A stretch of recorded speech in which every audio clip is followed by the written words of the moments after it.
नमस्ते। हाँ। आज हम कुछ बहुत दिलचस्प विचारों पर बात कर रहे हैं। ये अविभाजित मानव चेतना के बारे में है। मतलब एक ऐसे इंसान के बारे में सोचिए जिसने, आप कह सकती हैं, चेतना की आम सीमाओं को पार कर लिया है। हाँ, बिल्कुल। तो मान लीजिए एक व्यक्ति है, हम उसे एक्स कह लेते हैं।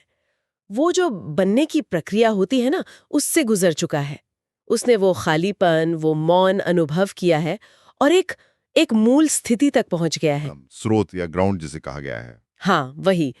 तो अब सवाल ये उठता है कि ऐसे इंसान की, मतलब एक्स की, रोज की जिंदगी कैसी होती होगी? हाँ। उसका समाज से, यानी हम जैसे आम लोगों से, जिन्हें हम वाई कह सकते हैं, क्या रिश्ता होगा? सही। और इस दुनिया में जहां इतनी उथल-पुथल है, इतना अंधेरा है, उसमें उसकी भूमिका क्या हो सकती है? देखिए, ये बुनियादी सवाल है। हाँ। और जो स्रोत हम देख रहे हैं वो बताते हैं कि एक्स की जो स्थिति है वो अगति की है। अगति, इसका मतलब वो हिलता डुलता नहीं, ठहराओ। नहीं नहीं, ठहराव नहीं। ये एक अलग तरह की गति है जो समय और वो जो लगातार कुछ होने या बनने की प्रक्रिया है ना, उससे परे है। अच्छा। ये उस आम इंसान वाय से एकदम अलग है। वाय तो हमेशा समय में जी रहा है, लगातार भाग रहा है और अक्सर, जैसा आपने कहा, अंधेरे में, भ्रम में। तो अगर एक्स इस आम भागदौड़ का, इस बनने की प्रक्रिया का हिस्सा नहीं है, तो फिर वो करता क्या है? मतलब जिंदा रहने के लिए भी तो कुछ करना होगा ना? जरूरतें तो होंगी। क्या उसे कोई खास हुनर, कोई स्किल चाहिए? जैसे पता नहीं, गाड़ी चलाना या कोई कोई काम धंधा? सही सवाल है और स्रोत भी इस पे सवाल उठाते हैं।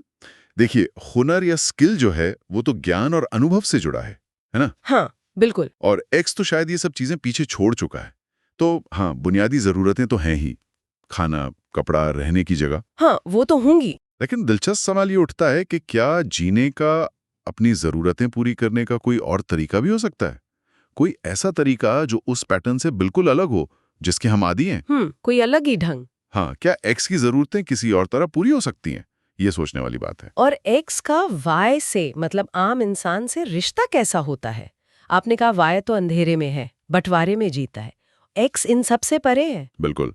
तो इन विचारों के अनुसार एक्स और वाई के बीच कोई गहरा सच्चा रिश्ता तब तक मुमकिन ही नहीं है जब तक वाई खुद उस अंधेरे से बाहर ना आ जाए। अच्छा, मतलब तब तक जो भी संपर्क होगा वो बहुत सतही रहेगा। स्रोत तो ये भी कहते हैं कि वाई अक्सर एक्स को समझ ही नहीं पाता। हम्म या तो वाई क्या करेगा, वो एक्स की पूजा करने लगेगा, या फिर उसे खतरनाक मानकर मार डालेगा, या फिर बस अनदेखा कर देगा जैसे वो है ही नहीं। क्योंकि वाई को समझ नहीं आ रहा। हाँ, और वाई हमेशा सबूत मांगता है। उसे फायदा चाहिए। वो जानना चाहता है कि भाई, इस एक्स से मेरा क्या लेना देना, मुझे क्या मिलेगा। तो क्या एक्स का काम फिर बस यही है कि वो वाई की मदद करे, उसे अंधेरे से बाहर निकालने में, जैसे कोई टीचर, कोई गुरु? क्या यही उसके जीने का तरीका बन सकता है, उसकी आजीविका? हाँ, ये एक संभावना तो है। और स्रोत इसे मानते भी हैं कि अगर एक्स सिखाता है और लोग उसकी मदद के बदले उसे कुछ देते हैं, तो ये एक तरीका हो सकता है। ठीक है।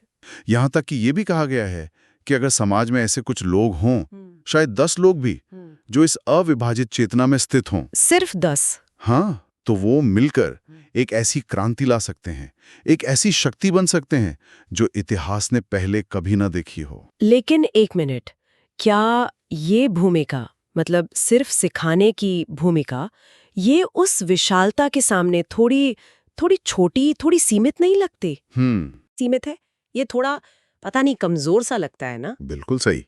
आपने एकदम नस पकड़ ली है। यही तो असली मुद्दा है। क्या एक्स का सिर्फ होना, उसका अस्तित्व मात्र ही उसके कामों से कहीं ज्यादा गहरा असर डालता है? अच्छा, कैसे? स्रोत इस संभावना की तरफ इशारा करते हैं कि एक्स शायद एक एक उत्प्रेरक, एक कैटलिस्ट की तरह काम करता है। उत्प्रेरक, मतलब जिसकी मौजूदगी से ही बदलाव आ जाए? हाँ, बिल्कुल। या शायद उसका होना ही चेतना के उस स्रोत को, उस आधार को पूरी इंसानियत पर सीधे असर डालने का मौका देता है, भले ही हमें उसका कोई साफ सबूत न दिखे, कोई सीधा प्रमाण न मिले। एक्स उस विशालता को वाई की छोटी सोच में, वो फायदे नुकसान वाली सोच में कैद नहीं कर सकता। अच्छा, तो ये जो विचार है कि एक्स का असर शब्दों और कामों से भी गहरा है, लेकिन उसे साबित नहीं किया जा सकता, ये वाई के लिए मानना बहुत मुश्किल होगा। जाहिर है। क्योंकि वाई तो हमेशा पूछेगा, दिखाओ सबूत, तो इससे मेरा क्या भला होगा, है ना? हाँ, बिल्कुल। वाई सबूत और फायदे की भाषा ही समझता है, लेकिन एक्स इन मांगों से बंधा हुआ नहीं है।